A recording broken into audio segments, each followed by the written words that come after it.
This attorney has recently been appointed to represent you, so they need to make sure they have discovery and everything. You understand? Yes, I understand fully, Ms. Boyd. All right, do you have any questions about anything? If you would allow me, I'd like to bring to the court's attention my recent remagistration. All right, that's something, because that's legal, that's something you'll need to speak to your attorney about. No, I understood. It's just why I have the opportunity to establish a record, considering that he just got appointed at that time. Mr. Jimenez was my attorney. The magistration was held with me not having any counsel. So let me explain something to you, and if I'm wrong on the law, I'm sure your attorney will correct me. But when you're magistrated, it's not an adversarial process. The only thing the magistrate judge is doing is telling you what your rights are and setting a bond. From what I'm aware of, it's Supreme Court ruling stating that you are allowed the assistance of counsel through all criminal proceedings. Okay. And in that particular matter, I was negated that right under the Sixth Amendment of the United States Constitution. All So right, I if just you, like to get the court's record established with that. no problem. We can put that on the record if you want to put that on the record. Yes, ma'am, I would love to, please. Sure. All right, court is calling 2024 CR 009238, 2024 PF 16224, and 2024 PF 16225. State of Texas versus Raymond Lee McKinney. Can I have parties announced for the record for the state? And fair settlement. Defense, Robert Mauer for defendant. are you Mr. McKinney? Yes, I am, Ms. Boyd. All right, can you raise your right hand for me, please? That'd be difficult. And Well, no, because I need to swear you in. okay, You solemnly swear, affirm the testimony you give will be the truth and nothing but the truth, so help you God? no disrespect to the court, Ms. Boyd. Well, here's the thing. I don't swear. That's why I'm trying to bring to Alright. your attention. I don't All swear. right, let me ask you this. Do you affirm that you will tell the truth and nothing but the truth? I guarantee to the court that I would definitely tell the truth, and I'm Alright. aware of perjury. All right, And you wanted to place something, you wanted to place something on the record? Yes, ma'am. You may proceed. I'd like to place on the record that I was recently magistrated by Judge Ramirez. It was this past Thursday or Friday, if I'm not mistaken. And I was without counsel. And from my understanding, the Sixth Amendment grants you the right in all criminal proceedings to be able to have the assistance of counsel, which I didn't have during that remagistration. During my first magistration, counsel was provided through the public defender's office, and that was negated in this recent remagistration. So I want to just make sure that it was brought to the court's attention and the record was established with that, so there could be an objection that the court was notified of in that regard. All right, you said something interesting. You said that the public defender's office was present? In the first, and that was Okay. June 14th Okay. of this year. All right. Defense, is there anything you wish to add? No, Judge. All right, thank you for letting me know. Yes, ma'am. Thank And you. there's a record and it's been preserved, okay? Yes, ma'am. All right, thank you. Yes, ma'am. Thank you, Judge. I'll see you on the 7th. All right, thank you. So let me explain something to you. I don't know what your issue with your attorney is, but I'm going to tell you what I've told every person who's been before me, right? Yes, ma'am. I've been a defense attorney. I've been a prosecutor. Yes, ma'am. Now, I run my court a certain way because when I was a defense attorney and a prosecutor, you pick up things from other judges and then you decide what you feel would work and what you would have liked if you were a defense attorney or prosecutor. Yes, ma'am. So in this court, I require that I make sure that everybody have all their discovery. Of course, we're not going to be up in here a year waiting for discovery, right? Yes, ma'am. Then the other thing I require that attorneys receive offers from the state. Right. And when your attorney receives an offer, ethically, they're obligated to give that to you.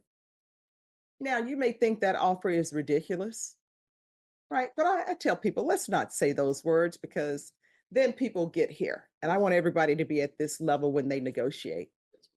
So if your attorney gives you an offer, that's the offer the state has made. Defense attorneys, this is what people think.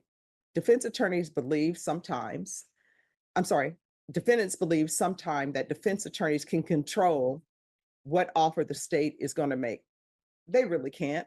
All they can do is they could present maybe mitigation to the state and say, hey, this is why you should consider giving this person probation. Or either they can present something to them and say, this is why this case should be dismissed. Yes, ma'am. And then you know what the state will do? In this court, I will tell you, the state will consider the argument that the defense is making. Yes, ma'am. And you know what they could say? You know what? You're right. We're going to dismiss it. Or you know what? You're right. The offer that we're making is too much. Yes, That's ma'am. what they may say. Yes, ma'am. Or they may say, no, this is the only offer we're making. And then once your attorney presents that offer to you, you have one or two choices. You can say, I'll accept it, or you can say, I won't accept that, but let me make a counter offer. Tell the state I'm willing to accept A, B, and C. And then your attorney will let the state know he won't accept that, but here's a counter offer for you.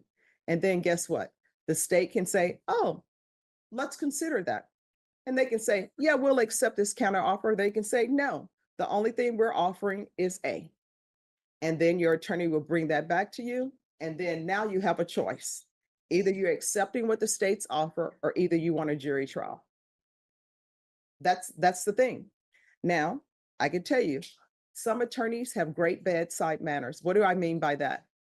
They sit with you, they hold your hand, they talk to you about how your day is going, how's your family doing.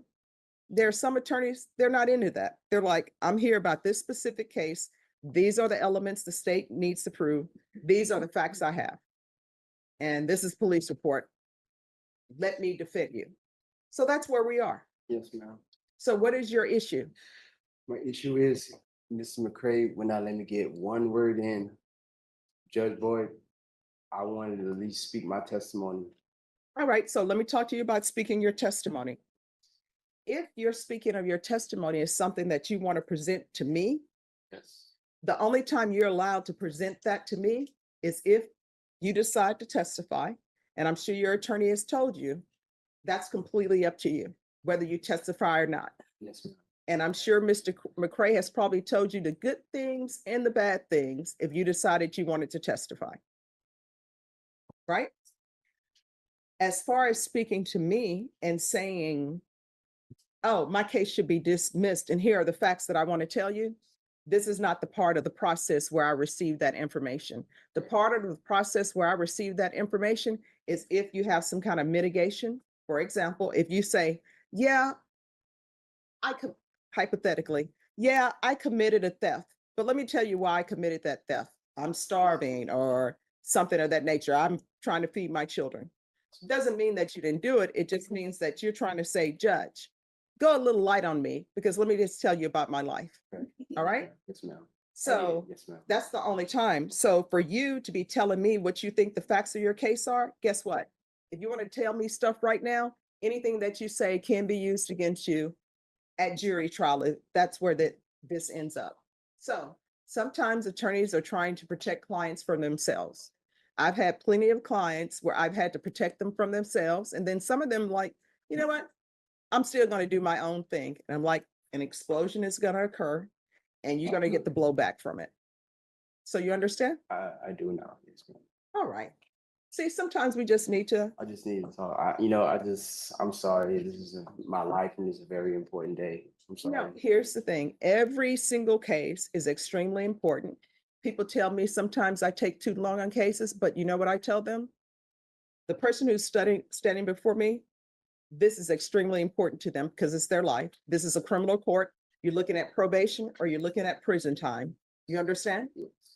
So that's where we are. Yes, ma'am. So is there any other issues with Mr. McCray? So then the next thing I need to discover from both parties is where are we on discovery? This is where I'm trying to figure out if your attorney has received everything from the state that he needs to adequately and professionally represent you, okay?